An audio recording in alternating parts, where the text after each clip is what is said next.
দুর্ঘটনা শূন্য অসম করতে মানুষকে সজাগ করতে বাইক নিয়ে গোটা অসম ঘুরছেন পরিবহন মন্ত্রী পরিমল শুক্লবৈদ্য। আজ মানুষের মধ্যে সজাগতা সৃষ্টির জন্য পাথারকান্দি আসেন মন্ত্রী পরিমল শুক্লবৈদ্য। পাথারকান্দি টাউন কালীবাড়ির সামনে এক প্রকাশ্য সভায় অংশগ্রহণ করেন মন্ত্রী। তিনি বললেন, সড়ক দুর্ঘটনা নিয়ে খুবই চিন্তিত প্রধানমন্ত্রী নরেন্দ্র মোদী এবং মুখ্যমন্ত্রী হিমন্ত বিশ্ব শর্মা।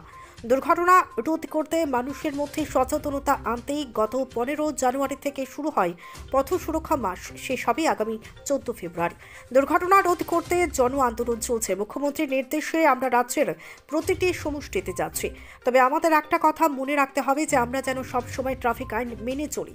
সবসময় আমরা যাতে হেলমেট পরিধান করে বাইক চালাই, নেশা করে গাড়ি না চালাই, দ্রুত গতিতে গাড়ি যেন না চালাই, গাড়ি চালানোর সময় যাতে মোবাইল ব্যবহার না করি, গাড়ি চালানোর সময় যাতে সিট বেল্ট লাগাই, তবেই আমরা দুর্ঘটনা শূন্য অসম করতে পারবো। তবে এক্ষেত্রে সরকার নয়, আপামর জনগণকে এগিয়ে আসতে হবে।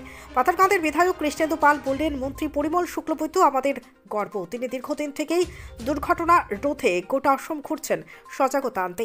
এক্ষেত্রে সকলকে এগিয়ে আসতে হবে, তবেই দুর্ঘটনা রোধ করা সম্ভব হবে। মন্ত্রীর এই ভূমিকার ভূয়সী প্রশংসা করেন বিধায়ক। এদিন সভায় অন্যদের মধ্যে উপস্থিত ছিলেন বিজেপি জেলা সভাপতি সুব্রত ভট্টাচার্য, জেলা পরিবহন আধিকারিক সহ অন্যান্যরা। অনুষ্ঠানে সভাপতিত্ব করেন বিশিষ্ট শিক্ষাবিদ শ্যামাপদ দে, সৌজন্য জেলা পরিবহন বিভাগ ব্যবস্থাপনায় Shyam brothers. Joydas Sinha report, news Abikal. চলে এসেছিলাম, আমাদের পথ সুরক্ষা মাস চলছে, আপনারা জানেন। 15 জানুয়ারি থেকে আরম্ভ হচ্ছে, 14 ফেব্রুয়ারি পর্যন্ত রাষ্ট্রীয় পথ সুরক্ষা মাস হিসাবে। আর আমরা আজকে মোটরসাইকেলে আমাদের এক জন আন্দোলন, এটাও পথ সুরক্ষা নিয়ে আরম্ভ করেছিলাম। 19 November world road fatality remembrance day ছিল। ওই দিন থেকে আমরা ক্রমাগত আসামের প্রত্যেক সমষ্টিতে যাচ্ছি। আজকের দিনে পাথারকান্দিতে এলাম।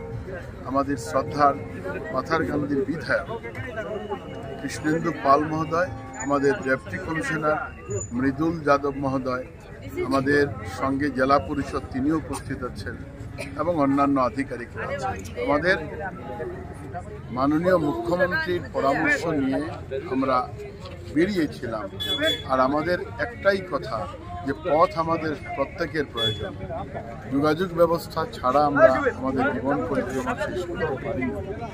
কয়টা কথা যদি আমরা মেনে চলি, তাহলে আমাদের অনেক পথে সুরক্ষা হবে। যেমন হেলমেট পরিধান করে আমাদের চলতে হবে মোটর বাইকে। দ্বিতীয়ত, আমরা কখনো ড্রাঙ্কেন ড্রাইভ করব না। আমরা কোনো অবস্থাতেই আমরা অধিক বা তীব্র গতিতে আমরা যানবাহন চালাবো। আমরা টেলিফোন ব্যবহার করে গাড়ি চালাবো না বা যানবাহন চালাবো। টেলিফোন আমরা অন্যত্র ব্যবহার করবো, কারণ মনটা ডাইভার্ট হয়ে যায়। আমরা সিট বেল্ট পরিধান করে আমরা গাড়ি চালাবো। এই কয়টা কথা, আর ট্রাফিক রুলস যেটা আছে, লেফট রাইট আমাদের সবার জানা আছে। যেগুলো মেনে চললে পথ সুরক্ষিত থাকবে। আমাদের সমাজের সন্তানরা, পিতৃমাতৃরা সুরক্ষিত পথে তাদের জীবন পরিক্রমা